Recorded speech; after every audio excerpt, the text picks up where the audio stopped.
Botany पसंद है आपको? बिल्कुल भी नहीं, right? Okay, trust me, okay, I try that आपको थोड़ा सा बॉटनी पसंद आई इस चैप्टर के बाद, ठीक है?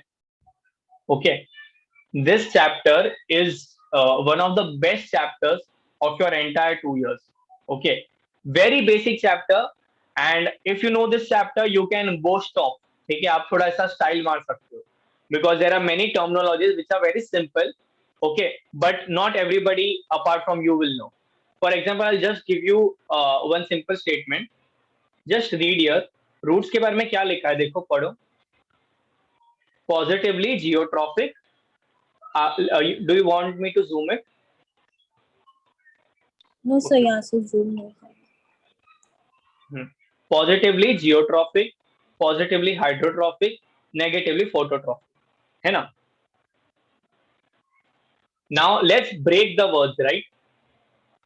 पॉजिटिव यानी टूवर्ड्स, मतलब पॉजिटिव, नेगेटिव, है ना? जियो यानी अर्थ, ट्रॉफिक यानी मूवमेंट. रूट्स जो है टूवर्ड्स द ग्राउंड ग्रो करते हैं, यस और no? Yes. Positively hydrotrophic, again water कहां पर होगा प्लांट के पॉइंट ऑफ व्यू से? ग्राउंड वाटर ही मिलता है प्लांट्स को, तो पॉजिटिवली हाइड्रोट्रॉफिक भी हुआ ना, यस और नो? एंड रूट्स कैसे ग्रो कर रहे हैं? Negatively phototrophic. फोटो माने लाइट, लाइट के ऑपोजिट डायरेक्शन में ग्रो कर रहे हैं. लाइट की डायरेक्शन ये है, सनलाइट ऊपर, but roots are going this way, right? Yes और no? Now what a beautiful way to explain what root is. Root is that part of stem, sorry, root is that part of plant which is positively geotrophic, positively hydrotrophic, and negatively phototrophic. Clear? Any doubts here? No sir. Let me tell you, this was question from 2011 or 2010 NEET. Roots can be defined as dash: positively geotrophic, positively hydrotrophic, negatively phototrophic, all of these. Answer was all of these. Let me tell you, ये तीनों word आपके text book में दिया ही नहीं है. They expect कि आपको तो पता होगा, आप तो सर्वव्यापी हो, आपको सब डिकोड हो जाएगा, ठीक है? The reason I am telling you, ये चैप्टर थोड़ा ट्रिकी है. एंड ये चैप्टर में नहीं तो there are more than 35 terms which you will be listening for the first time, and they are all this simple terms, but there are many terms. Also, there are more than 40 examples which you need to remember. Okay, when I say 40 example, मतलब 40 unique examples है. मतलब अगर sunflower बार बार आ रहा है तो उसको एक ही बार गिना है मैंने. Okay, if sunflower is an example of dicot, if it is a part of root, तो sunflower बार बार गिनना नहीं, एक ही बार गिनना है. And this is the most irritating chapter, also the most boring chapter. जो भी अच्छा, मतलब one plant will like if it हाँ, falls into both categories तो हम उसका so it is on, yes, it is considered as once year in this 40 वाला part. But trust me, ये examples आपको याद हो जाएंगे, नहीं होंगे तो करने पड़ेंगे. ओके, जो भी स्टूडेंट रिपीट कर रहा है ना नीट, उनको पूछना कौन सा चैप्टर अच्छे से आता है, वो लोग डेफिनेटली ये बोलेंगे क्योंकि उन्होंने फर्स्ट टाइम मॉर्फोलॉजी नहीं पढ़ा होता है. ठीक है, इसके 3 या 4 क्वेश्चन आते हैं नीट में और सबके सब एग्जाम्पल है, टोटल 32 गुल. ठीक है, बट हम स्टूडेंट हम अटेम्प्ट तो करेंगे ही. अरे एग्जाम्पल कैसे छोड़ सकते हैं? अटेम्प्ट करते हैं, 4 क्वेश्चन का रॉन्ग गया, 20 मार्क उधर ही चले गए. Okay, whenever in this chapter there appears an example को अंडरलाइन करके वापस वो वहीं पर लिख दो. ओके, अब ये कितना स्टूपिड लगता है ना, सर ऑलरेडी अनमार्क किया तो वापस क्यों लिखना है? You guys have to write it, because अगर नहीं लिखोगे तो याद नहीं होगा. When you're writing it for the first time, you will store it in your subconscious mind कि हाँ भैया इसको याद रखना है. See, सिंपल है, नीट में आपको एग्जाम्पल लिखना नहीं है ना, you just have to recollect it. आपके पास आंसर है, आपको बस पहचानना है, राइट? ये चीज के लिए आपको मिनिमम 1 या 2 बार लिखना पड़ेगा. कुछ एग्जाम्पल्स है जो मैं आपको 2 या 3 बार लिखवाऊंगा, जैसे फ्लोरल फॉर्मूला आएगा ये चैप्टर में. ठीक है, there are very few chapters which require lecture 0. This today what we are doing is lecture 0. ये चैप्टर आज मैं स्टार्ट नहीं कर रहा हूँ. ओके, 11th में एक चैप्टर है मॉर्फोलॉजी जो हम कर रहे हैं, उसके लिए लेक्चर 0 का जरूरत है, जहां पर हम पहले लेक्चर में सिर्फ टर्म्स पढ़ते हैं. 12th में एक और चैप्टर आएगा जेनेटिक्स का, जिसमें भी वापस लेक्चर 0 लगे, जहां पर हम नए नए टर्म्स पढ़ेंगे, फिर हम चैप्टर पढ़ते हैं. तो जैसे आप कोई भी एक एपिक स्टोरी पढ़ते हो तो पहले कैरेक्टर्स का बैक स्टोरी होना जरूरी है ना, पता होना चाहिए कि कैरेक्टर कौन है, then you start with the story. Similarly यहाँ पर कुछ टर्म्स हम लोग पढ़ेंगे, फिर हम जैसे जैसे आगे बढ़ेंगे वैसे वैसे I make sure you get all the terms. One more thing, this chapter I'll provide you A to Z notes, so you have to just copy and write it as it is. Okay, इसमें खुद से मेहनत करने का जरूरत नहीं, कुछ कुछ पार्ट में आपको खुद से लिखना होगा, that also I tell you कि देखो ये पैराग्राफ में मेरे नोट्स में कवर नहीं हुआ है तो ये आपको ऐड करना है। ओके, सिंपल है। Firstly let me break down what is morphology. Morphology का मतलब होता है external structure. When I say morphology of myself, okay, so I have 2 hands, 2 legs, okay, one face, one mouth, one nose, 2 ears, 2 eyes. That is the morphology, what you can see. Okay. For example, if I say morphology of a cat, okay, so Soumya will take a cat and see, हाँ अच्छा ठीक है, 4 पैर है, 2 ears है, okay. हेट्रोक्रोमिया, हेट्रोक्रोमिया यानी सौम्या की cat के पास 2 डिफरेंट, एक की आई मतलब one cat has 2 different eyes, right, that is heterochromia, मतलब एक आंख अलग कलर, एक आंख अलग कलर, तो वो भी मॉर्फोलॉजिकल फीचर है, because I can see it physically. Okay, this chapter is all about plants. So whatever plants we are seeing right now, na, in and around us, if you know the terms, you can describe them in a more beautiful way. The reason I told you, once this chapter is done, we'll have a visit to any garden. और हम garden में हर एक plant को decode करेंगे कि ये plant में क्या है, ये पैटर्न कैसा है, okay, and you will really be amazed by how beautifully nature has made it. Okay, जो लीफ का अरेंजमेंट भी होता है ना, यू मस्ट हैव सीन, आपके घर में तुलसी का प्लांट है या कोई भी प्लांट है, उसमें एक लीफ यहाँ आता है, एक लीफ यहाँ आता है, एक लीफ यहाँ आता है, राइट, ऐसे ऑल्टरनेट आता है। इस तरह से क्यों आता है? कभी कभी ऐसा होता है कि एक साथ 2 आते हैं, यस और नो, ये इस तरह से क्यों है, उसका भी रीजन हमें चैप्टर में मालूम पड़ेगा, why it is this, why it is the way it is. Okay, तो अगर वो स्टैंडिंग प्लांट है तो यूजुअली ऑल्टरनेट होगा, सो दैट इसका शेडो इसके ऊपर ना गिरे और सबको फोटोसिंथेसिस का इक्वल मौका मिले। Just imagine, plants can't move, right? They need to stand wherever they are. So अगर ऊपर वाले लीव्स ने सारा लाइट ले लिया तो नीचे वाला को तो फोटोसिंथेसिस होगा ही नहीं। So they have adapted or nature has made them that way that they can attain maximum photosynthesis. Similarly, जो प्लांट का लीफ इस तरह से ग्रो करता होगा, ऐसे जैसे गुलमोहर का लीफ हो गया या कोकोनट का लीफ हो गया, they will have leaf structure somewhat like this. हाँ, क्या कर्सर ऐसा। अब यहाँ पर एक के नीचे एक तो लीफ है ही नहीं, तो इनको भी पूरा सनलाइट मिलेगा, इनको भी पूरा सनलाइट मिलेगा, इनको भी पूरा सनलाइट मिलेगा। Clear? So all this things, and again structure of flower, how do you define flower, okay, what are the main parts of flower, male part है, फीमेल पार्ट है, everything will do stepwise. Okay, what are the 5 basic parts of plant? You have roots, stem, leaf, flower, fruit, and fruit के अंदर seed. तो I can say 6 parts. Yes, हर एक part को हम detail में discuss करेंगे। तो अगर रूट का बात करें तो रूट कितने टाइप के हैं, रूट के क्या क्या मॉडिफिकेशंस है, ठीक है, सारे एग्जांपल सब कुछ पढ़ लिया, रूट खत्म। उसी तरह से then will study about stem, stem कितने टाइप के हैं, उसके क्या क्या अडेप्टेशन है, उसके क्या क्या मॉडिफिकेशन है, वो पूरा पढ़ लिया, फिर स्टेम खत्म। फिर लीफ का पढ़ेंगे, लीफ का मॉडिफिकेशन क्या है, जैसे थॉर्न या जो कांटा होता है, that is also modification of leaf, है ना। डेजर्ट में अलग टाइप का प्लांट होगा, मोनोकॉट का लीफ अलग होगा, डाइकॉट का लीफ अलग होगा। जो वेनेशन है, the network of the veins and venlets inside the leaf, that is different. Okay, how that is different, वो कौन से प्लांट में कैसा होगा, that will learn। ये सब हो गया लीफ का। then comes flower. Flower is the biggest part of this chapter because flowers में you have different parts, male part, female part। तो मेल पार्ट में क्या क्या चेंजेस है, फीमेल पार्ट में क्या क्या चेंजेस है, फ्रूट कैसा होगा, फ्रूट में कौन सा पार्ट क्या है। जैसे do you guys know coconut, coconut नारियल, कोकोनट में सीड है क्या? Does coconut have a seed? कहाँ होता है? वो पूरा कोकोनट ही क्या है? सीड है, राइट? नहीं, कोकोनट सीड नहीं है, coconut is the endosperm. Coconut के पीछे जो 3 डॉट्स है उसके सेंटर में एक छोटा सा सीड होगा, हाँ, एक एकदम छोटा सा सीड होगा, विच इज नॉट विजिबल, जो आपको ढूंढना पड़ेगा। ओके, तो वो भी मैं आपको दिखाऊंगा कैसे हम लोग ढूंढ सकते हैं कोकोनट का सीड। एंड कोकोनट का tree is monocot, it is not a dicot. Usually monocots are small ना, जैसे छोटे छोटे क्रॉप्स होते हैं, बट कोकोनट का ट्री देखो कितना बड़ा है। ओके, तो दैट विल लर्न फ्रूट का कौन सा पार्ट क्या होता है, हम क्या पार्ट खाते हैं। जैसे apple, apple you all guys know apple, yes, apple is not even a fruit, it is a false fruit. Apple is the base of the flower. Okay, do you know apple का fruit part क्या है actually? जो part हम फेंक देते हैं ना centre में कट करने के बाद, जो सा सीड्स होता है, सीड के आसपास एक ऐसा कोटिंग होता है व्हाइट वाला, that we throw it out, that is actually the ovary of the flower. मतलब वो एक्चुअल फ्रूट है जिसको हम सबसे पहले काट के फेंक देते हैं। Okay, so whatever part we are eating of apple, that is not the fruit. Pineapple क्या है? Pineapple is the entire inflorescence. Pineapple का जो आप हेक्सागोनल यूनिट देखते हो बाहर, that is the part of a flower. वो flower का पार्ट है, हेयर लाइक स्ट्रक्चर। और जो पार्ट हम खा रहे हैं वो फ्लावर ही खा रहे हैं, हम बंच ऑफ फ्लावर को हम कंज्यूम करते हैं। ओके, तो ये सारी चीजें हम लोग देखेंगे। Yes Saumya, any doubt?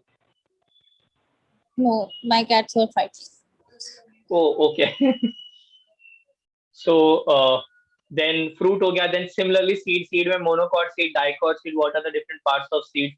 Okay, that will learn. और क्या? हाँ, फ्लोरल फॉर्मूला। रुको रुको जरा, तुमको ना थोड़ा डराता हूँ आज, ठीक है? चलो, टेक्स्ट बुक है सबके पास? ये टेक्स्ट बुक के एंड पे आ जाओ, मतलब टेक्स्ट बुक एंड पे एज चैप्टर के एंड पे आ जाओ। You will see something like Fabaceae, और फिर ना ऐसे लिखा हुआ है, देखो ये क्या है, ये फॉर्मूला क्या है? What is this formula? काफी अजीब सा है ना, ये सब सिंबल विम्बल जैसे लग रहा है कोई फॉरेन लैंग्वेज है, राइट? ऐसा एक नहीं, तीन है एक्चुअली, चार है। एक है, फिर ये रहा एक और दूसरा, देखो ये। ओके, ये हर एक का मतलब है, ठीक है? सिमिलरली इसको याद भी करवाऊंगा। Yes, sir. ओके, उसके अलावा डायग्राम से कैसे हम पहचान सकते हैं वो भी बताऊंगा, और सर इकोनॉमिक इंपॉर्टेंस भी याद करने होंगे। All this things will be done with in the lecture itself.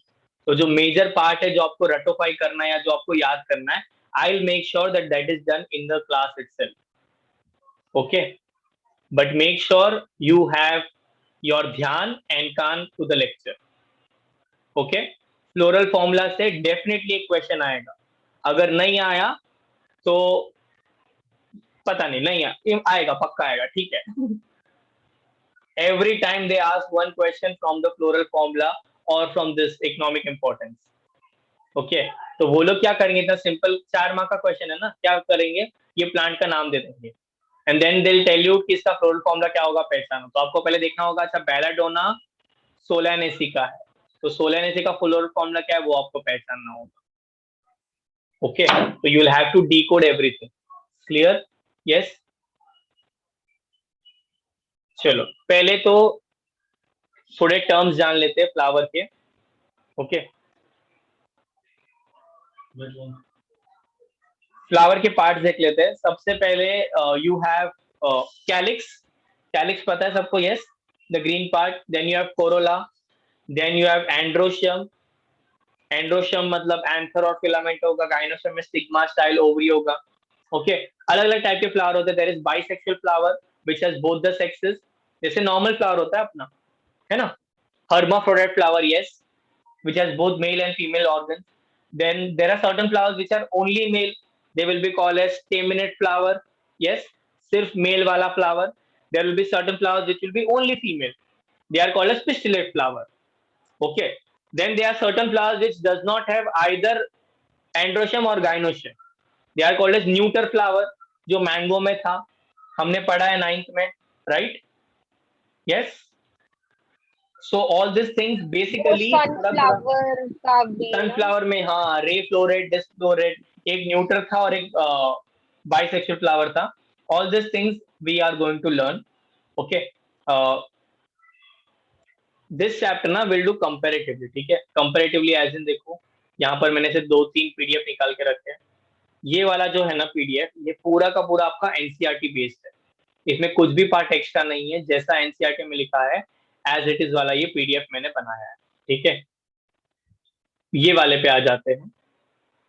ये वाला वो है जिससे मैं आपको पढ़ाने वाला। ओके, साइड बाय साइड हम लोग ये भी रीड करते रहेंगे, बिकॉज टेक्स्ट बुक में से कोई भी पॉइंट मिस नहीं होना चाहिए। Okay, so at the time you are giving your college का एग्जाम या जो टर्म 1 की एग्जाम होगी, तब आप ये वाला नोट्स रिफर कर सकते हो जो ये वाला है। ओके, बट बट जब आप एंट्रेंस के लिए प्रिपेयर कर रहे हो तब आप ये वाला नोट्स प्रिपेयर करोगे जो आपने खुद ने बनाया है ना। उसमें सारी एडिशनल चीजें एक साथ है। एज आई टोल्ड यू इसमें बहुत सारे एडिशनल स्टफ है, तो हर बार मैं हैशटैग मार के नहीं बताता रहूंगा कि ये नहीं है बुक में, ये नहीं है। इसके पहले पे कैसे स्टार मारा है नोट्स पे या हैशटैग मारा है, शोइंग दैट कि ये पार्ट एनसीईआरटी में नहीं है। ये चैप्टर में there is major part which is not a part of your NCERT. Okay, let me give you one example. Like in NCERT they have given this introduction part, then you have the root. Okay, उन्होंने root को explain किया है। दो part है, adventitious root, tap root, खत्म। Modification उसी में खत्म हो गया। Region of root, modification of root के लिए they have given just one paragraph and then they have started with stem. Whereas यहाँ पर if you see in the notes we have different types of modification, underground modification, subaerial modification. Okay, ये सारी चीजें हम cover करेंगे। तो पहले आज का हमारा टॉपिक होगा, आज हम लोग पूरा रूट खत्म करेंगे। दैट्स इट, आज सिर्फ रूट करेंगे। Also when you are going to revise this chapter, आप एक दिन पे ऐसा मत सोचना कि मैं एक ही दिन में सारा का सारा कर लूंगी, नहीं। ठीक है, किसी से नहीं होगा, मेरे से भी नहीं होगा, इतना बड़ा चैप्टर है। ओके, एक दिन पे आप रूट और लीफ करोगे, नेक्स्ट डे पे आप फ्लावर और फ्रूट करोगे, या रूट और स्टेम करोगे, लीफ फ्लावर करोगे, फ्रूट और फ्लोरल फॉर्मूला करोगे। इस तरह से 2 या 3 पार्ट में डिवाइड करके करोगे। Is this clear? Yes, can we start with the topic now? Saumya, Riya, चलो let's start. As I told you, first will go through the notes, then will move to the text book part. Easy ये pattern होगा सिर्फ ये chapter का, ठीक है। चलिए शुरू करते हैं। Morphology of flowering plants. Morphology is the external study, whereas anatomy is the internal study. ये चैप्टर जितना इंटरेस्टिंग लगेगा, जितना अच्छा लगेगा, उतना ही नेक्स्ट चैप्टर थोड़ा सा बायोमोलिक्यूल टाइप लगेगा अकॉर्डिंग टू योर लैंग्वेज। ठीक है, थोड़ा सा बोरिंग, थोड़ा सा लथार्जिक होगा एनाटॉमी, और वो है ऐसा चैप्टर, इसलिए उन्होंने हटा दिया, बिकॉज उसमें से इतना ज्यादा वैल्यू नहीं मिल रहा था बच्चों को, and it was very irritating chapter for students, तो उन्होंने हटा दिया। But for NEET unfortunately we'll have to learn. So morphology is the external study, whereas anatomy is the internal study. Okay, plants में 2 system होते हैं, the root system that is the underground system and the shoot system that is the aerial system, right? root system is homogeneous. homogeneous क्यों लिखा हुआ है? because root system में सिर्फ एक ही organ है, that is root, और कोई organization नहीं है ना। अंडरग्राउंड एक ही ऑर्गन है, दैट इज रूट, रूट के अलावा कुछ नहीं है। एक रूट होगा और उसके ब्रांचेस होंगे, that is why it is called homogeneous system. whereas when I talk about shoot system, I'll have stem, I'll have leaves, I'll have branches, flowers, fruits, बहुत सारे organs है, right? So that is why shoot system is heterogeneous, whereas root system is homogeneous. Clear? Yes. Roots, as I told you, they are positively geotrophic, yes or no? Positively hydrotrophic and negatively phototrophic. Stem का क्या होगा बता सकते हो? Stem क्या होगा? Negatively geotrophic, negatively hydrotrophic and positively phototrophic. Clear? Yes. अगर ये क्वेश्चन आया तो अटेम्प्ट करके राइट कर सकते हो। सर पॉजिटिवली जियोट्रॉफिक मतलब it is towards the ground, towards the ground, हाँ, towards the ground. Positively hydrotrophic also towards the ground, towards water basically. Clear? Negatively phototrophic यानी away from light, root away from light grow करे। ठीक है, yes. अगर question आया, okay, now answer this question. Roots stem can be defined as dash, positively hydrotrophic, negatively phototrophic, positively geotrophic, none of these. क्या आएगा? अरे microphone on करो Riya, I can't hear you. None of these है ना, क्योंकि stem बोला। Stem positively geotropic भी नहीं है, पॉजिटिवली हाइड्रोट्रॉफिक भी नहीं है, और नेगेटिवली फोटोट्रॉफिक भी नहीं है। क्लियर? यस। अब ये पॉजिटिवली नेगेटिवली हर क्वेश्चन में पूछूंगा मैं, हर एक एग्जांपल के लिए पूछूंगा, तो make sure you know this very well. चलो आगे बढ़ते हैं। Radial forms root non green part, मतलब रेडियल नहीं, सॉरी, रेडिकल। रेडिकल पता है ना, जब स्प्राउट होता है तो एक रूट जैसा पार्ट आएगा, एक शूट जैसा पार्ट आएगा। जो रूट जैसा पार्ट है दैट इज कॉल्ड रेडिकल, और जो अपर पार्ट में ग्रो करेगा that is called the plumule, right? तो रेडिकल से रूट बनेगा। Root is non green part. अगर आपने स्प्राउट्स भी खाए हैं तो यू नो दैट जो रेडिकल आता है वो ग्रीन नहीं होता है, वो व्हाइट कलर का होता है ना? Yes, so it is non green, it does not have nodes and internodes. अब नोड्स और इंटरनोड्स क्या होते हैं? आप शुगर केन इमेजिन करो, शुगर केन, शुगर केन में there is this segmentation, yes और no?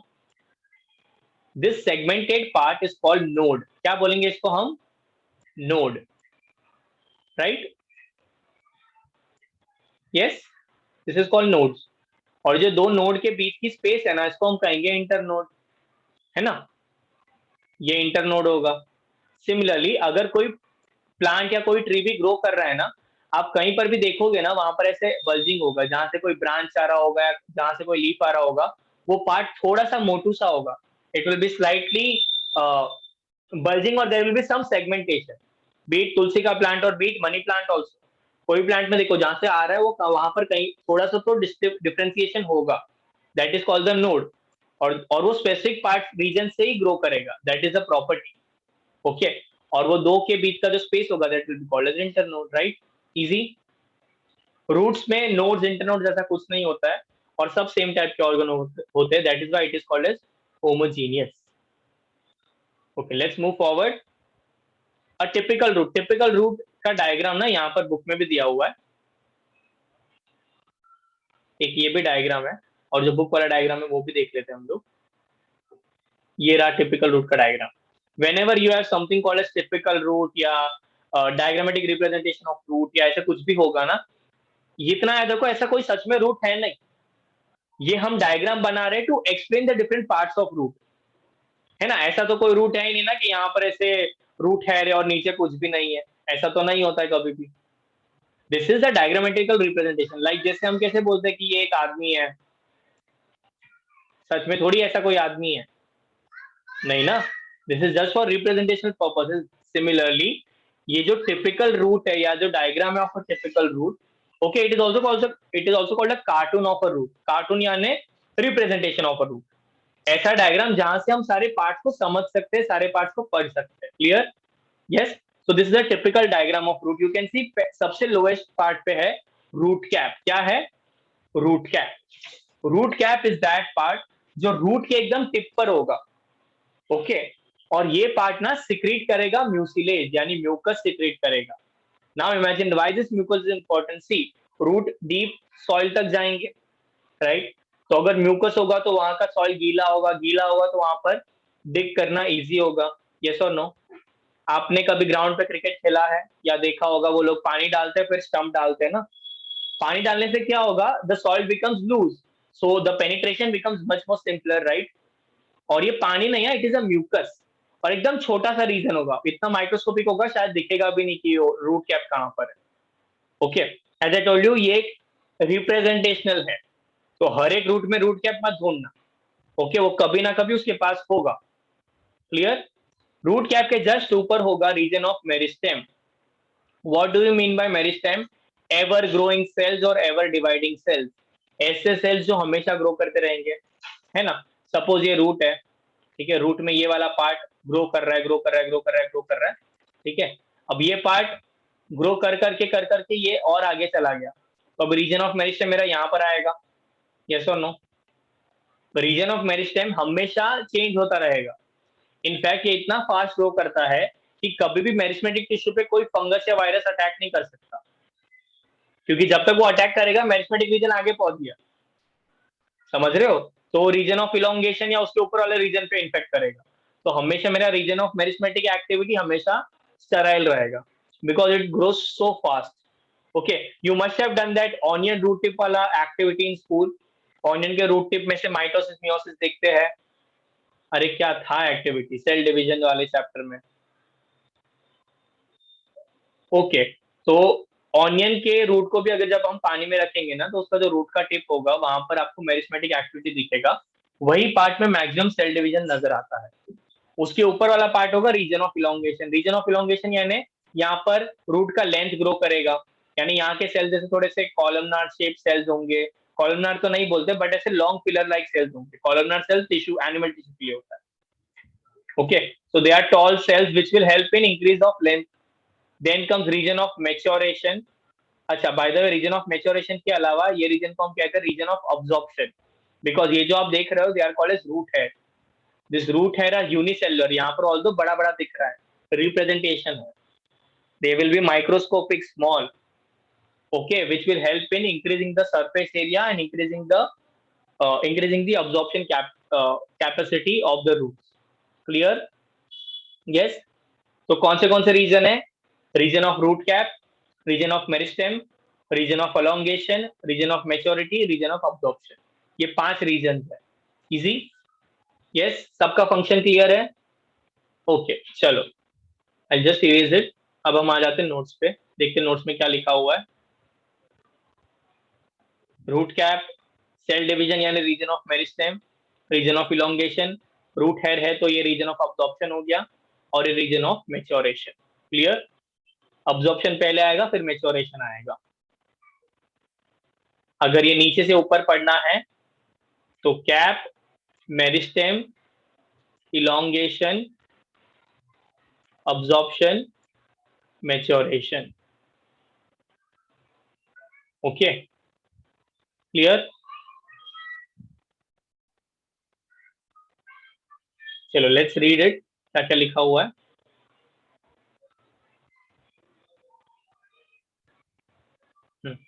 A typical root has region of root cap, secret mucilage, passage of root in the soil, tender apex. Tender apex यानी बहुत ही weak होगा, loosely arranged cells होंगे, they are very soft tissue. Okay. Then comes region of cell division or region of meristem. Small growing part of the root. It is protected by root cap. Root cap इसको protect करेगा. Compact cell wall होगा, सीधी सी बात है, because it has to grow and regrow again and again. इसका जो cell wall होगा बहुत thin होगा. Okay, and it will be very compact. दो सेल के बीच में बिल्कुल स्पेस नहीं होगा. Okay, they have the power of cell division and they show longitudinal growth. Longitudinal growth मतलब लेंथ वाइज ग्रोथ होगा. Then comes region of elongation, right. It elongates rapidly, बहुत फास्ट इलोंगेट करेगा. इंक्रीजेस द लेंथ, इसका मतलब है increases the length. And इसके ऊपर ये वाले पार्ट में अब्जॉर्प्शन ऑफ मिनरल सॉल्ट्स होना स्टार्ट हो सकता है. It can store salts to a certain extent, not forever, but to a certain extent. Then comes region of root hair or region of absorption. There will be numerous root hair, elongated single cell. See, जो hair like बना है सच में इतना बड़ा नहीं होगा. There will be single cell tube जैसा structure होगा. They increase the surface area. सीधी सी बात है, अगर मेरे पास ऐसा कोई पेपर है या ऐसा कोई स्पॉन्ज है और वही स्पॉन्ज को मैं ऐसे कर दूं, तो ये वाला पार्ट ज्यादा अब्जॉर्ब करेगा rather than this part. Because अगर ये है तो मेरे पास सिर्फ सरफेस एरिया इतना ही टच हो रहा है वाटर को, पर अगर ये ऐसा होगा तो इतना सारा पार्ट मिलेगा for me to absorb water. आपने पॉम पॉम बनाया कभी? पॉम पॉम, पॉम पॉम बोलते क्या बोलते उसको, है ना? वो क्या एक छोटे से पेपर से ही बनता है, but you cut it so many times कि वो पूरा फ्लफी दिखता है, right? That is because when you, अभी इमेजिन करो ये यूनिसेलुलर है, मतलब पूरा जो ट्यूब है वो सिर्फ एक सेल के लेयर जितना थिक है, उसमें जो कितने पतले पतले हेयर लाइक स्ट्रक्चर्स होंगे और कितना सादा सरफेस एरिया बढ़ जाएगा. The same thing that we learn in tissue also, right. Cilia था या माइक्रोविला था, दे वर सो स्मॉल कि वो सरफेस एरिया बहुत बढ़ा सकते हैं, इसलिए डाइजेशन हो गया या अब्जॉर्प्शन हो गया इतना फास्ट होगा. Clear? One more thing, they are replaced after 10 to 15 days, मतलब 10-15 दिन के बाद रूट हेयर नए बनते रहेंगे, तो उनका लाइफ बहुत कम है. अब्जॉर्प्शन ऑफ वाटर है उनका काम. Then comes region of maturation. Major part of the root is region of maturation. Thick walled होता है. इम्परमिएबल सेल्स, इम्परमिएबल सेल्स मतलब कोई भी चीज को अलाउ नहीं करेंगे. Primary root helps in fixation of plants. Primary root मतलब जो ट्रायंगल वाला पार्ट होता है ना, ये ट्रायंगल वाला पार्ट है, ये प्राइमरी रूट है. इसके बाद से जो निकला ये सेकेंडरी हुआ, इसमें जो ब्रांचिंग हुआ इसको टर्शरी बोलेंगे. यस और नो? Secondary, tertiary. टर्शरी के बाद भी जो भी ब्रांचिंग है सब टर्शरी होगा. Okay, primary root is the main root, ये है प्राइमरी. उसके बाद जो डिस्टिंग्विशिंग हुआ ये सेकेंडरी, और सेकेंडरी का जो ब्रांचेस बना वो टर्शरी. टर्शरी के भी जो ब्रांचेस होंगे उनको भी हम लोग टर्शरी ही बोलेंगे. क्लियर? यस, पक्का? चलो, function conduction of absorb substances, जो जो अब्जॉर्ब किया उसको कंडक्ट करने का काम होता है रीजन ऑफ मेच्योरेशन का, not meristem, region of maturation.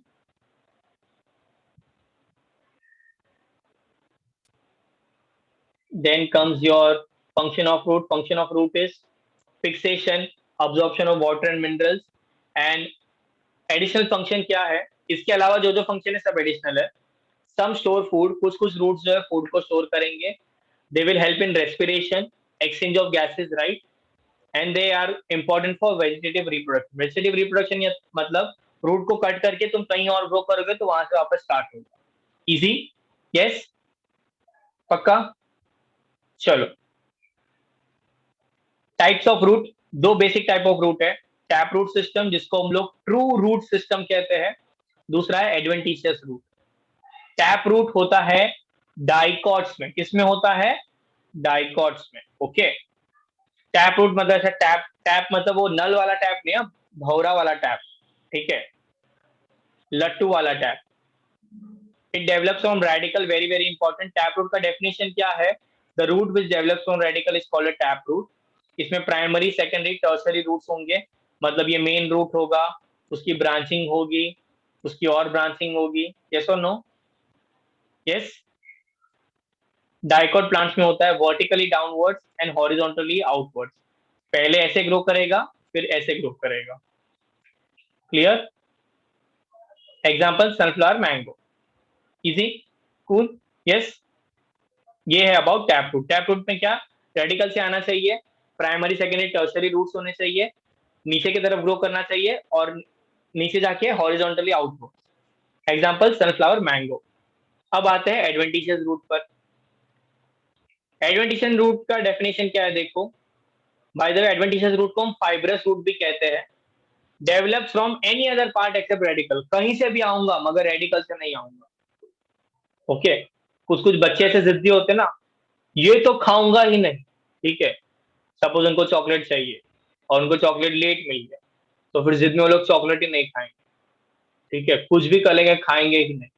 ऐसे बच्चे को कुछ नहीं देने, फिर चुपचाप खा लेते हैं. ठीक है. द पॉइंट इज, बच्चे को गोली, मतलब गोली मत मारो, साइड में रखो. Any part except radical. Radical के अलावा कोई भी पार्ट से आ सकता है. बेस ऑफ स्टेम से आ सकता है, ठीक है, कॉटलिडॉन से आ सकता है, कहीं से भी, बस रेडिकल से नहीं आना चाहिए. अगर रेडिकल से नहीं आता है तो मैं उसको एडवेंटिशियस रूट कहूंगा. प्लीज ये याद रखो, आगे मैं एक क्वेश्चन पूछूंगा. ठीक है.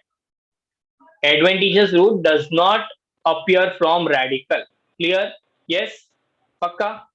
बेस ऑफ स्टेम से आ सकता है, फाइब्रस होता है और ज्यादा डीप नहीं होता है. मतलब ये टैप रूट कैसे एकदम नीचे अंदर तक जाता है, ये से ऊपर ऊपर तक रहेगा. ऊपर ऊपर तक मतलब it won't spread vertically downwards, वो हॉरिजॉन्टली ज्यादा स्प्रेड करेगा. एग्जांपल मेज एंड शुगर केन. ठीक है, मेज यानी कॉर्न. प्लीज याद रखो, मेज यानी कॉर्न, मक्का, भुट्टा, that is maize. Sugar cane is also monocot. ये दोनों मोनोकॉट के एग्जाम्पल्स हैं. Okay. Tap root and adventitious root. हाँ बोलो. ये कैरेट और फिर मूली, ये सब भी तो टैप रूट है ना? हाँ, वो सब टैप रूट, सब डाइकोट ही है ना. कैरेट, मूली दोनों डाइकोट है. ओके. चलो, modification of tap root. Tap roots, पहला मॉडिफिकेशन है फॉर स्टोरेज ऑफ फूड. खाना स्टोर करने के लिए क्या कैसे मॉडिफाई हो वो देखेंगे. Tap root become swollen and fleshy. Swollen हो जाएगा, फ्लैशी हो जाएगा. और the stem reduces and bears radical leaves. मतलब स्टेम जो है रिड्यूस हो जाएगा और स्टेम वाले पार्ट से लीफ आना स्टार्ट होंगे. जैसे गाजर मूली में देखा होगा तुमने. ठीक है, गाजर या मूली इज द रूट पार्ट और उसके ऊपर तुरंत लीफ आ गया. स्टेम कहाँ गया मालूम? स्टेम रिड्यूस होके लीफ प्रोड्यूस कर देता है. ओके. इसमें तीन टाइप है डिपेंडिंग ऑन द शेप. ठीक है, अब ये तीन टाइप, तीनों के तीनों टाइप बुक में नहीं दिए, आपको याद रखना है. एज ए टोल्ड यू ना, इसमें बहुत बार हैशटैग आएगा तो मैंने हैशटैग नहीं मारा. इससे हम ये पढ़ने के बाद कंपेयर करते कि अच्छा उसमें क्या क्या चीजें मिसिंग है जो हमें याद रखनी. ठीक है, पहला है क्यूसी फॉर्म. क्यूसी फॉर्म मतलब ऊपर वाला पार्ट पतला होगा, नीचे वाला पार्ट पतला होगा. जैसे रेडिश में होता है, स्पिंडल शेप होगा ये. कोनिकल, कोन जैसा होगा, ऊपर वाला पार्ट फ्लैट होगा, नीचे वाला पार्ट पतला होगा. देखो कोनिकल और क्यूसी फॉर्म में डिफरेंस है. क्यूसी फॉर्म में ऊपर भी पतलू, नीचे भी पतलू. कोनिकल में ऊपर फ्लैट, नीचे पतला. दोनों में फर्क है. गाजर और मूली के शेप में फर्क है ना? कभी ये नोटिस किया था? नहीं ना, अभी नोटिस कर रहे हो. गाजर विल भी ऊपर से मोटू एंड नीचे से टेपरिंग होगा, वेरेज मूली में ऊपर थोड़ा पतला होगा, फिर ऐसे नीचे की तरफ और वो थिन होता जाएगा. The last is nappy form. Name से पहले नैपी डायपर जैसा है, एकदम मोटा और एकदम पतला। Okay, the term napi means this shape where it is swollen and it will have a tip. Okay, example beetroot, easy, yes, पक्का। ओके, यहाँ पर रेडिश कैरेट बीट लिखा है ना, आप जब खुद के नोट्स बनाओगे तो आप रेडिश कैरेट बीट के साथ साथ इन तीनों का साइंटिफिक नेम भी ढूंढकर लिखोगे, बिकॉज क्वेश्चन में मैं रेडिश कैरेट बीट नहीं दूंगा, मैं आपको साइंटिफिक नेम दूंगा। ठीक है, एक क्वेश्चन मैंने लीक कर दिया। ओके, चलो ये सेशन खत्म हो रहा है, फटाफट नेक्स्ट सेशन ज्वाइन करते हैं और मॉडिफिकेशन वाला पार्ट खत्म करते हैं। Please join the next session.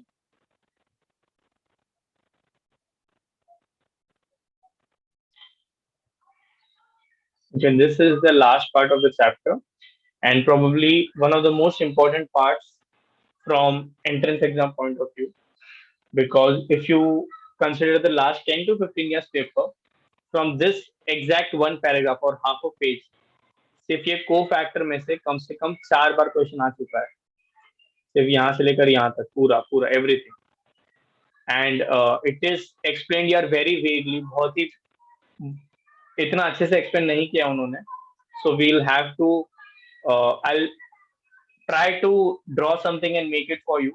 Okay, I've already done that. That is what I was finding.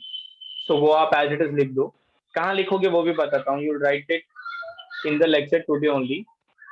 Summary खत्म होते ही you have this space, ये वाले स्पेस में आप वो लिखोगे जो अभी मैं आपको बता रहा हूँ। ठीक है, चलो firstly let's understand what is cofactor. Cofactors are basically the non-protein parts of the enzyme. Till now we were learning enzyme is made up of protein, enzyme is made up of protein. पूरा का पूरा enzyme protein पढ़ रहे थे। Protein का globular structure है, globular structure में there are gaps और क्रेवाइसिस, जो एक्टिव साइट था जहां पर सबसेट बाइंड करेगा, right. Everything was related to the protein part of the enzyme. Now we are learning that enzyme has two components and those two components are the protein part that is called the apoenzyme, and you have the non-protein part that is called the cofactor. I repeat, you have protein part that is called the apoenzyme, very very important word. Apoenzyme is the protein part, and you have cofactors. Cofactor is the non-protein part. Now every enzyme will have a protein part and a non-protein part, and this protein part is very very important. Okay, this protein part is very very important. See, although we say that enzyme is made up of protein and no enzyme, there is no such enzyme which does not have protein except ribozyme. Okay, enzyme is nothing without the non-protein part.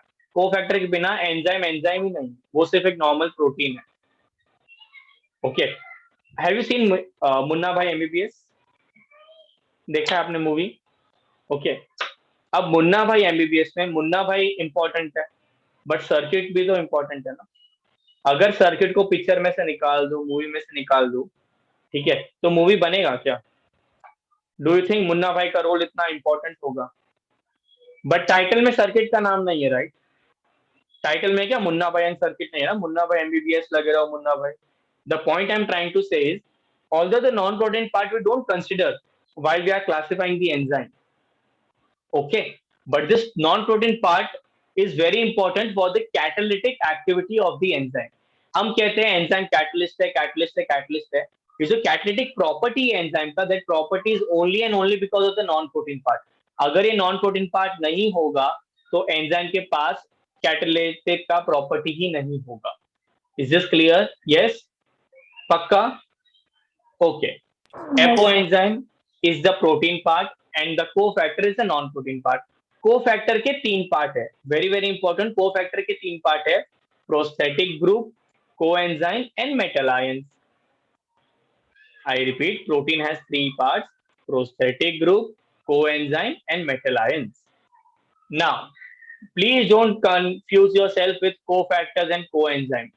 Coenzyme is a type of cofactor. समझ रहे हो? Cofactor का एक type coenzyme है, coenzyme का type cofactor नहीं है.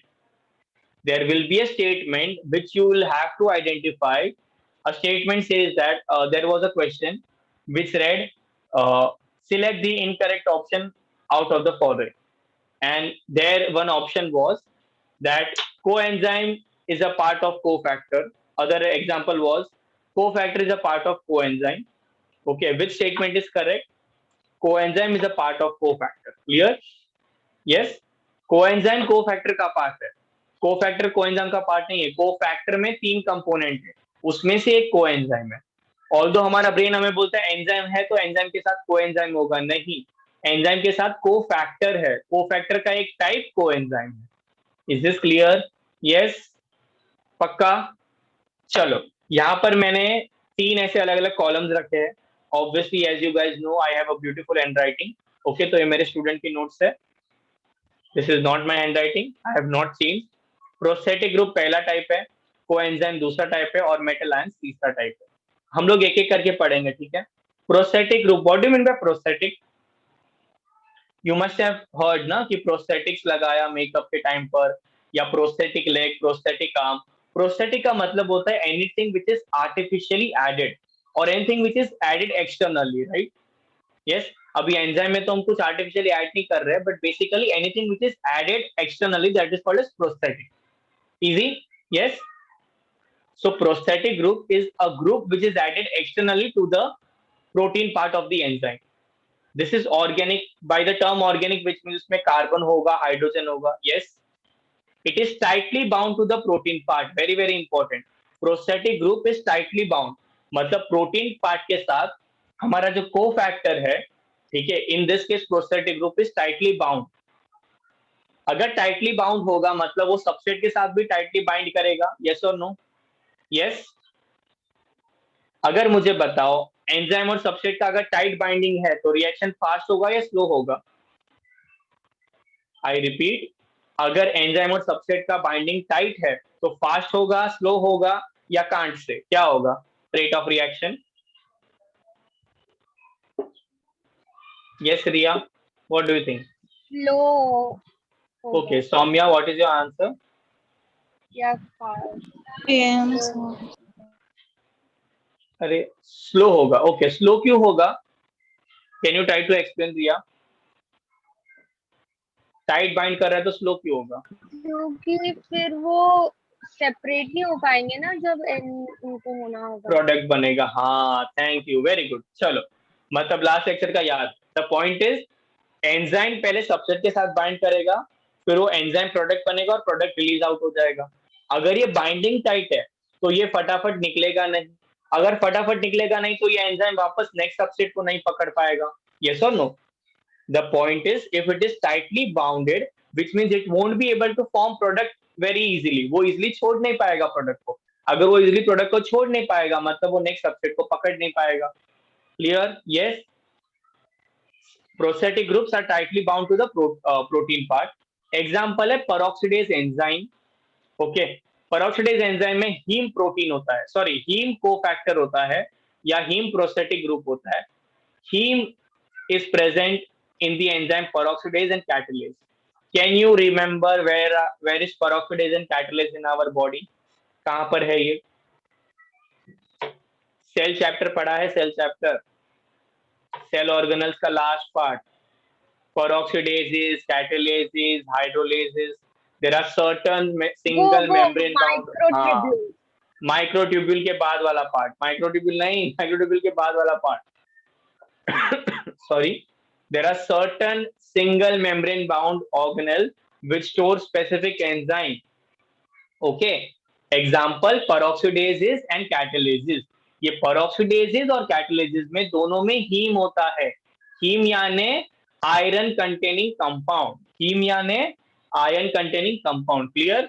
अब जैसे हीमोग्लोबिन में कैसे आयरन था सेंटर में और 2 अल्फा 2 बीटा चेन थे, सिमिलरली यहाँ पर भी पेरोक्सिडेज एंजाइम में हीम ग्रुप होगा। अब let's just try to recollect peroxidase और कैटलेज ये क्या करते होंगे? ये एंजाइम का फंक्शन क्या है सेल में? पेरोक्सिडेज breaks down hydrogen peroxide. Hydrogen peroxide is H2O2.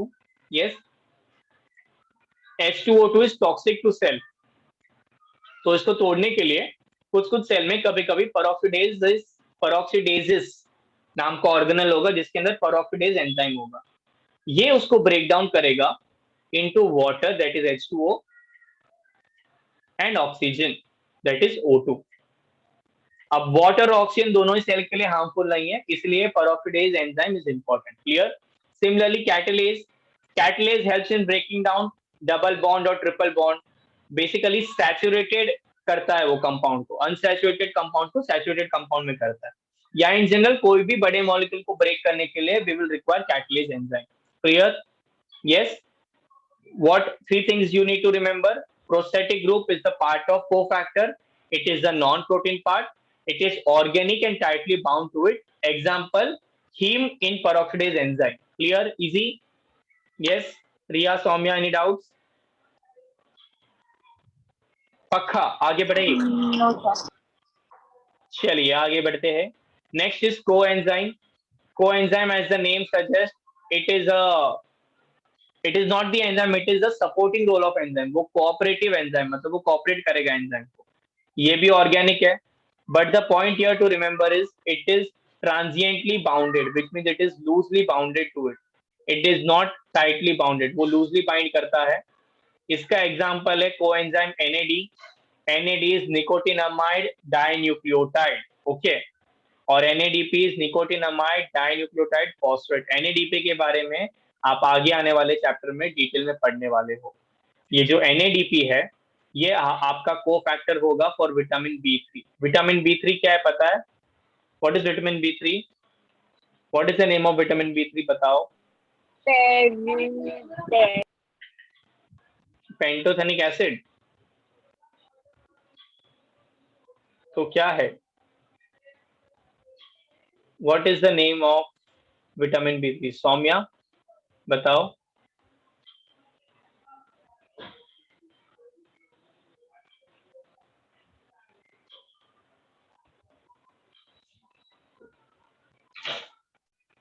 बताइए बताइए। What is the name of vitamin B3? Any idea? Answer is niacin. Niacin is vitamin B3. Okay. Now, please remember this. आज आप एक काम करोगे, ठीक है? जितने भी विटामिन है ना, सारे vitamin, I'll just give you a list also. कौन से विटामिन का क्या क्या नाम आपको याद रखना है। एक बड़े से पेपर पे सारे विटामिन के नाम लिखोगे। विटामिन A, विटामिन B के सारे B1, B2, B3, B4, B5, B6, B7, B8, B9, B10, B11, B12, B12 तक लिखोगे। फिर vitamin C, vitamin D, vitamin E, vitamin K, ये सारे विटामिन के साइंटिफिक नेम का आप एक लिस्ट बनाओगे। क्लियर? यस। यही लिस्ट में आप एक साइड विटामिन का नाम लिखोगे, उसका केमिकल नेम लिखोगे, उसकी डेफिशिएंसी लिखोगे कि उसकी डेफिशिएंसी से कौन सी बीमारी होती है। जैसे विटामिन C से स्कर्वी होता है ना। विटामिन A से वो नाइट ब्लाइंडनेस होता है। विटामिन B कॉम्प्लेक्स से वो क्या बोलते हैं, बेरी वाला बीमारी होता है। यस। वो जो बचपन में पढ़ा था ना, वो सबको एक साथ कंपाइल करके याद रखो। अब ये आपको 3 चैप्टर से रिलेटेड पूछ सकते हैं। डाइजेशन से रिलेटेड पूछ सकते हैं, बिकॉज डाइजेशन में you have protein, energy, malnutrition. वहां पर ये भी लिखा है कि there are certain vitamin deficiencies, right. उसके पॉइंट ऑफ व्यू से पूछ सकते हैं। अच्छा, बाय द वे एडिशनल है, ठीक है, बट हम एडिशनल भी करेंगे, बुक में नहीं दिया है ये। दूसरा यहाँ पर पूछ सकते हैं, बिकॉज यहाँ पर they have written vitamin B3 also. आपके स्कूल लेवल में आपने ये विटामिन का नाम और डेफिशिएंसी डिजीज पढ़ा है, so you are expected to know it.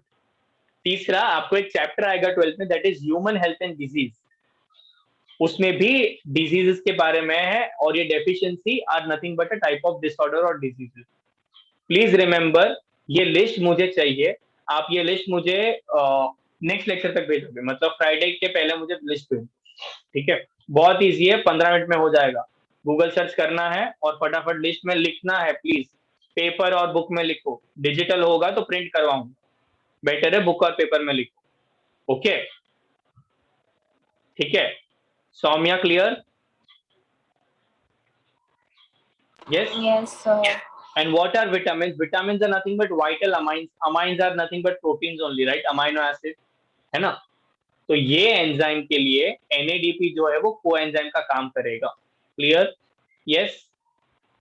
The last part is the metal ions. Metal ions they form coordinate bonds. Coordinate bonds के बारे में पता है आपको? What do you mean by coordinate bond?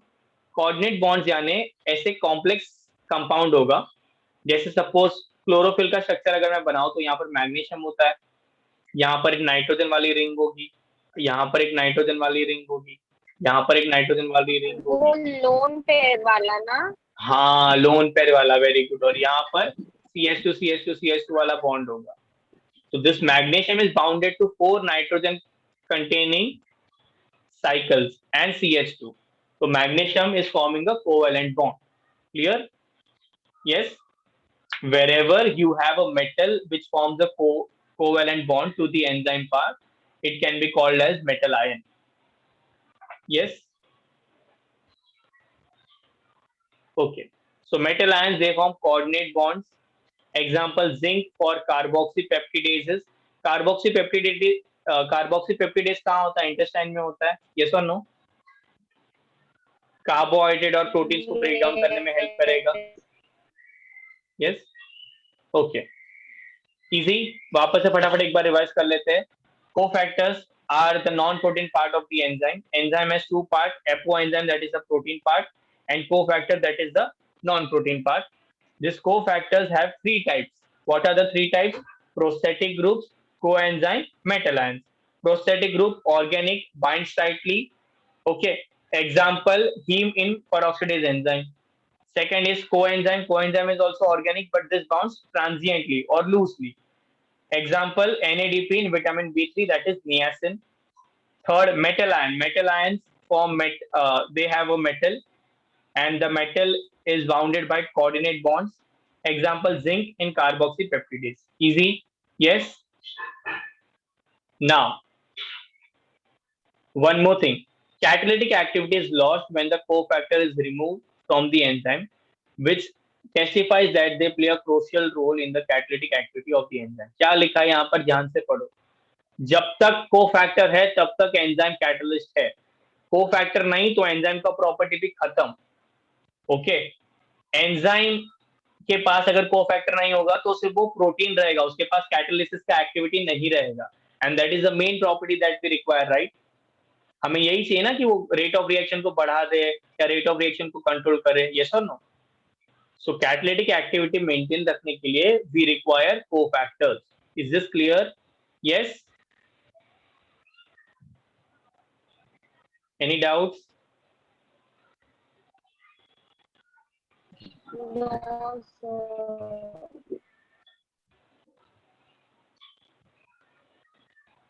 Okay, just we'll quickly read through this. Enzymes are composed of one or several polypeptide chains. There are several polypeptide chains. या तो एक होगा या तो बहुत सारे हो सकते हैं. However, there are number of cases in which non-protein constituents called cofactors are bound to the enzyme to make the enzyme catalytically active. कभी-कभी non-protein part जुड़ता है. In this instance, the protein portion is called the apoenzyme. और three types के cofactors है: prosthetic group, coenzyme और metal ions. ये prosthetic group का paragraph है, where they are written, they are tightly bound, they are organic. Example, in peroxidase and catalase, which helps in breakdown of hydrogen peroxide into water and oxygen. Heme is the prosthetic group and it is a part of active site of the enzyme. Very, very important. Clear? Yes. Coenzymes, they are also organic compounds, but their association is only transient yani loose, usually occurring during the course of catalysis. Furthermore, coenzymes serve as cofactor in a number of different enzyme catalyzed reactions. तो एक cofactor की तरह काम करेंगे. Example, they are important components for vitamins. Coenzyme NAD and NADP contain vitamin niacin. Okay, तो vitamin niacin, NAD और NADP का reaction को मॉनिटर करेगा. A number of enzymes require metal ions for their activity, which form coordination bond with side chains, and the active site at the same time forms one or more coordinate bond with the substrate. Coordinate metal ions के लिए metal होना जरूरी है और coordinate bond होना जरूरी है. अगर ये दोनों चीजें हुई तो I can call it as metal ion. Example, zinc is a cofactor for the proteolytic enzyme of carboxypeptidase. Clear? Yes. Yes. और ये फाइनल लाइन की कैटालिटिक एक्टिविटी इज लॉस्ट अगर एंजाइम में से मैंने कोफैक्टर वाला पार्ट रिमूव कर दिया. Is this clear? Yes. Yes, sir. Okay, Now you have 5 minutes. Firstly, you will read the summary part and then you will start noting this down in your, एक कहाँ गया ये वाला, हाँ, you'll start writing this as it is in your textbook or in your notebook, whatever you have. Okay, screenshot नहीं लेना है, मैं कैमरा ऑन करके चेक करूंगा. So make sure you're writing it, क्योंकि वो स्क्रीनशॉट फिर स्क्रीनशॉट ही रहेगा गैलरी में. फिर 2 साल बाद कब कुछ मूवी लेना होगा, डाउनलोड करना होगा, तब याद आएगा अरे चलो उड़ाते हैं, तब ये नजर आएगा. ठीक है, प्लीज राइट इट डाउन.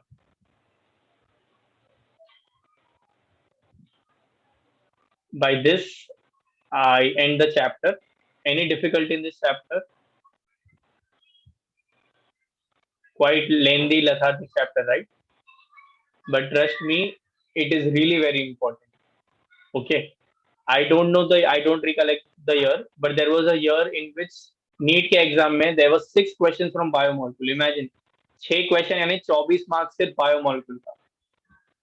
सोचो किसी बच्चे ने बोला अरे बायोमोलिक्यूल बहुत बोरिंग है, मैं नहीं पढ़ रहा, पर 24 मार्क गया वो साल. ओके, और अगर अटेम्प्ट किया रहेगा तो 30 मार्क गया, है ना. Very very important. चलो फटाफट लिख दो.